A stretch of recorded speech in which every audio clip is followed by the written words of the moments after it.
Hi hello welcome to Telugu friend నేను మీ రాణి. శ్రీదేవి బోని కపూర్ దంపతులు ఎప్పుడు క్రమం తప్పకుండా తిరుపతి వెంకటేశ్వర స్వామిని దర్శించుకునేవారు.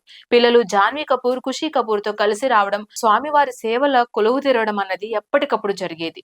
ఏడాదిలో కనీసం 4-5 సార్లైనా వెంకన్న సేవలో ఉండేవారు. అయితే శ్రీదేవి స్వర్గస్థులైన తరువాత బోని కపూర్ రావడం తగ్గించేశారు. అప్పుడప్పుడు రావడం తప్ప మునుపట్లా రావడం లేదు. అయితే కుమార్తె జాన్వీ కపూర్ మాత్రం తల్లి ఆనవాయితీని యథావిధిగా కొనసాగిస్తుంది. తానే సింగిల్ గా ఎన్నో సార్లు దర్శనానికి వచ్చింది.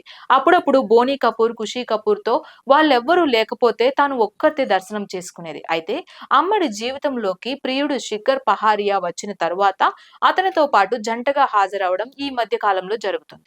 ఈ మధ్య దేశంలో దేవాలయాలన్నిటిని కూడా జాన్వి ప్రియుడితో కలిసి చుట్టేసింది. ఆ క్రమంలోనే తిరుపతి కూడా వచ్చింది. మరి ఇలా తరచూ తిరుపతి రావడం ఎలా అలవాటైంది అంటే అమ్మడు మామ్ పేరు చెప్తుంది. అమ్మకి వెంకటేశ్వర స్వామి అంటే నమ్మకం. తరచూ తిరుమల వెళ్లేది. నాకు అమ్మ వల్లే స్వామిపై భక్తి ఏర్పడింది. ఇంట్లో వాళ్ళంతా పుట్టినరోజుకి తిరుమల వెళ్లడం ఓ సెంటిమెంట్ గా మారింది. సమయం దొరికితే మెట్ల మార్గం ద్వారా కాలినడకన వెళ్తుంటా. అలాగే ప్రతిరోజు క్రమం తప్పకుండా పూజ కూడా చేస్తాను. కుదరినప్పుడు స్తోత్రాలు చదువుకొని మనసులో దండం పెట్టుకుంటాను. కొత్త సినిమా షూటింగ్ మొదలైనప్పుడు స్వామి ఫోటో చూసుకొని కెమెరా ముందుకెళ్తాను అని తెలిపింది. ఇక జాన్వీ కపూర్ దేవరా సినిమాతో తెలుగులో లాంచ్ అవుతున్న సంగతి తెలిసిందే. ఇందులో యంగ్ టైగర్ ఎన్టీఆర్ సరసన నటిస్తోంది ఈ బ్యూటీ.